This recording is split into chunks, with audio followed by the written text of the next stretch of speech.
Assalamualaikum warahmatullahi wabarakatuh. Saya Arumdita Dian Kusumawati dari kelas 12B, Magister Manajemen Logistik ULBI. Untuk kesempatan kali ini, saya ingin mencoba menjelaskan atau mempresentasikan soal asesmen tengah semester dari Prof. Agus untuk mata kuliah Supply Chain Management.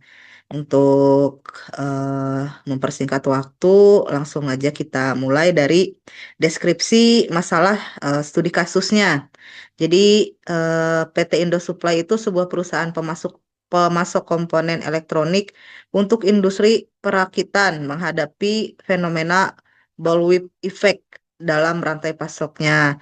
Nah, fenomena bullwhip effect di PT Indo Supply ini menunjukkan dampak ketidakseimbangan dalam rantai pasokan di mana perubahan kecil dalam permintaan pelanggan itu diperbesar secara tidak proporsional dalam pesanan distributor juga di pabrik. Nah, bullwhip effect itu terjadi karena sejumlah faktor sistematik dalam rantai pasokan, termasuk kurangnya visibilitas permintaan, ketidakseimbangan pemesanan, serta ketidakakuratan peramalan atau forecasting dalam pengelolaan persediaan. Yang menjadi masalah utama itu yang pertama permintaan pelanggan akhir atau konsumen. Jadi perusahaan perakitan elektronik ini tuh sebenarnya stabil, tapi justru distributor meningkatkan pesanan secara agresif.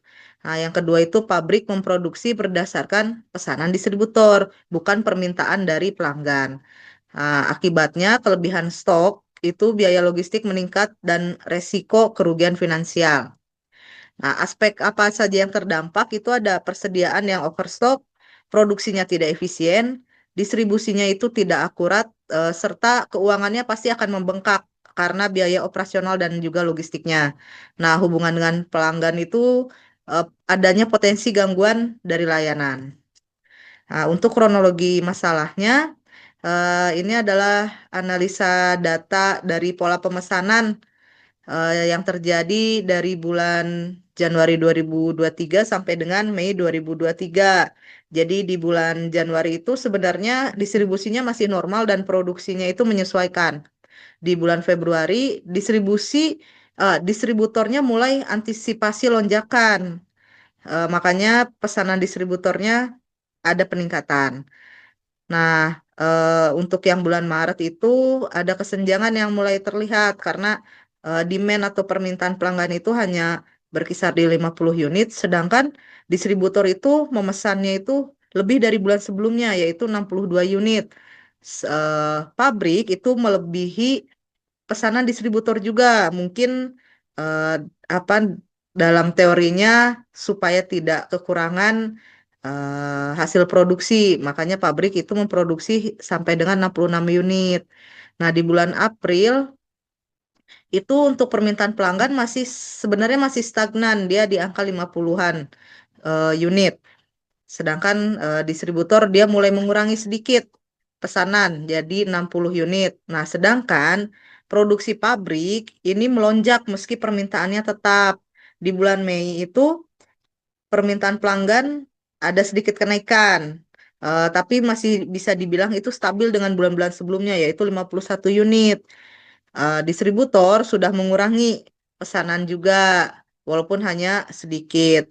Dan pabrik mengikuti mengurangi produksinya, tetapi karena bulan sebelumnya mereka sudah ada stok yang overstock, stoknya melimpah sehingga biaya penyimpanannya meningkat. Nah, dari data ini kita bisa lihat bahwa meskipun permintaan pelanggannya relatif stabil, justru pesanan distributor dan pesanan ke pabrik itu mengalami lonjakan yang tidak sesuai. Hal ini menunjukkan bahwa rantai pasokan tidak beroperasi berdasarkan permintaan aktual, tapi berdasarkan estimasi yang berlebihan, sehingga mengarah pada stok yang berlebih dan ketidakseimbangan inventorinya. Gejala dan akibat utama di lapangan itu yang pasti overstock, stoknya itu menumpuk di gudang pabrik, juga di distributor. Yang kedua itu pengiriman darurat itu dilakukan ke pelanggan tertentu akibat kesalahan distribusi stok. Akibat dari Hal ini juga biaya logistik meningkat 20%, ketidakpuasan pelanggan mulai meningkat karena pengiriman tidak sesuai kebutuhan aktual, sehingga terjadi kerugian biaya simpan akibat ruang gudang tidak mencukupi. Nah, ini untuk analisa studi kasusnya sesuai dengan pertanyaan. Jadi, bagaimana fenomena bullwhip effect ini terjadi di PT Indosupply? Jadi, yang pertama itu karena distributor memesan lebih banyak karena asumsi lonjakan musiman, bukan berdasarkan permintaan aktual. Selanjutnya itu karena tidak adanya sistem berbagi informasi antar pihak, jadi menyebabkan itu pabrik ibaratnya menerima sinyal permintaan palsu gitu. Yang ketiga, pabrik merespon pesanan distributor sebagai proyeksi permintaan pasar sehingga menyebabkan produksinya berlebih. Nah, ini hal apa namanya contoh klasik dari bullwhip effect karena fluktuasi pesanan membesar dari hilir ke hulu. Untuk yang kedua itu apa penyebab utama fluktuasi permintaan tidak proporsional. Jadi yang pertama sudah pasti overstock oleh distributor.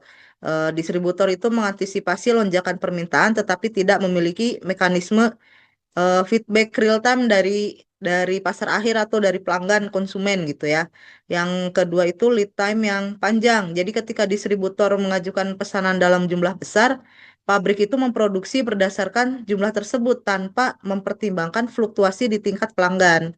Yang ketiga itu strategi pemesanan. Jadi berbasis batch atau order batch itu distributor mengajukan pesanan dalam jumlah besar untuk mengurangi biaya per unit gitu, tapi justru malah memperburuk distorsi permintaan. Yang keempat itu kurangnya koordinasi dan transparansi. Jadi tidak adanya integrasi sistem antara pelanggan, distributor, juga pemasok. Jadi informasi yang terfragmentasinya itu tidak akurat. Nah, yang untuk yang ketiga, ya, apa dampak terhadap kelebihan atau kekurangan stok dan biaya logistik? Kalau untuk kelebihan stok ini yang pertama itu udah pasti stoknya berlebih, bisa mencapai 150% dari kapasitas yang optimal, sehingga ya menyebabkan peningkatan biaya penyimpanan pastinya secara signifikan. Selanjutnya, barang dengan siklus hidup pendek, mungkin apa namanya seperti chip dan kapasitor itu kan bisa jadi usang sebelum digunakan, bisa konslet juga gitu. Jadi menyebabkan kerugian finansial akibat depresiasi aset. Yang ketiga itu kebutuhan lebih besar akan ruang gudang dan tenaga kerja, menambah overhead dan biaya operasional perusahaan. Nah, kalau misalnya biaya akibat dari kekurangan stok itu produksi pelanggan itu sudah pasti terganggu. Jadi menyebabkan penundaan pesanan dan hilangnya peluang penjualan. Selain itu, biaya logistik meningkat 20% akibat pengiriman darurat yang dilakukan untuk memenuhi kekurangan stok pelanggan. Jadi, ada pengiriman-pengiriman yang tidak terjadwal gitu. Otomatis kan ada biaya transportnya juga, ada biaya distribusi. Nah, itu akan menimbulkan lonjakan biaya logistik. Selanjutnya itu karena adanya dampak terhadap kepuasan pelanggan. Karena ketidakseimbangan stok itu menyebabkan ketergantungan pada ekspedisi premium. Jadi justru membuat pelanggan harus membayar lebih tinggi. Yang keempat itu apa rekomendasi solusi strategis. Jadi untuk mengatasi bullwhip effect itu PT Indosupply perlu menerapkan strategi berbasis teknologi dan juga koordinasi antara pemangku kepentingannya. Jadi yang pertama itu ada implementasi teknologi untuk prediksi dan pengelolaan persediaan. Itu yang kesatu itu ada AI dan juga machine learning. Jadi prediksi permintaan berbasis real time untuk menghindari pemesanan berlebihan serta optimasi pemesanan dengan algoritma yang adaptif juga mengurangi fluktuasi stok. Untuk yang keduanya itu ada Internet of Things, IoT untuk pengelolaan inventory gitu. Jadi sensor IoT untuk monitoring stok di gudang dan juga pelanggan secara langsung. Sehingga nantinya ada notifikasi otomatis untuk reorder poinnya menghindari pemesanan yang berlebihan. Yang terakhir itu ada blockchain untuk transparansi data. Jadi penggunaan blockchain ini memungkinkan pencatatan transaksi itu secara terbuka mengurangi adanya manipulasi informasi pemesanan atau kayak tadi false order gitu ya. Jadi data permintaan pelanggan dapat diakses langsung oleh pemasok, mengurangi ketidakseimbangan inventorinya. Nah, kalau yang pertama ini masalah implementasi teknologi untuk prediksi dan pengelolaan persediaan, yang selanjutnya itu optimalisasi sistem pemesanan dan juga manajemen persediaan. Jadi yang ke satu itu vendor manage inventory. Jadi pemasok itu mengelola persediaan di gudang pelanggan, mengurangi ketidakseimbangan pemesanan. Yang kedua itu demand driven material requirement planning. Jadi sistem perencanaan berdasarkan permintaan aktual, bukan prediksi yang tidak akurat. Yang ketiga itu peningkatan komunikasi antar entitas dalam rantai pasoknya. Jadi sistem ERP berbasis cloud untuk integrasi data real time antara pelanggan, distributor, dan juga pemasok atau dengan pabrik juga. Nah, ini koordinasi berbasis data untuk menghindari order batch yang menyebabkan distorsi permintaan.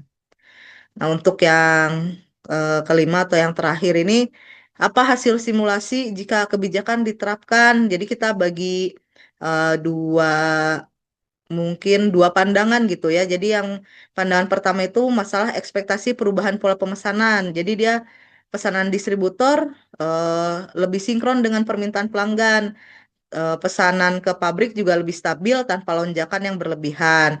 Selain itu, stok di gudang tetap optimal, tidak mencapai 150% kapasitas. Nah, untuk yang eh, keduanya ini ada dampak finansial dan juga operasional. Jadi pengurangan biaya logistik hingga 15-20% akibat penghapusan pengiriman darurat. Terus ada efisiensi persediaan meningkat, mengurangi biaya penyimpanan dan juga kehilangan barang, serta kepuasan pelanggan meningkat karena mendapatkan komponen tepat waktu. Kesimpulannya, bullwhip effect di PT Indo Supply ini terjadi karena kurangnya visibilitas dan koordinasi dalam rantai pasokan. Dampaknya mencakup kelebihan stok, produksi pelanggan, dengan penerapan AI, IoT, blockchain, dan strategi optimalisasi persediaan seperti VMI dan DDMRP ini, perusahaan dapat mengurangi fluktuasi pesanan, meningkatkan efisiensi operasional, serta menurunkan biaya secara signifikan. Sekian penjelasan dari saya. Semoga bisa bermanfaat dan mohon maaf apabila masih banyak salah atau yang perlu dikoreksi. Sekali lagi terima kasih. Assalamualaikum warahmatullahi wabarakatuh.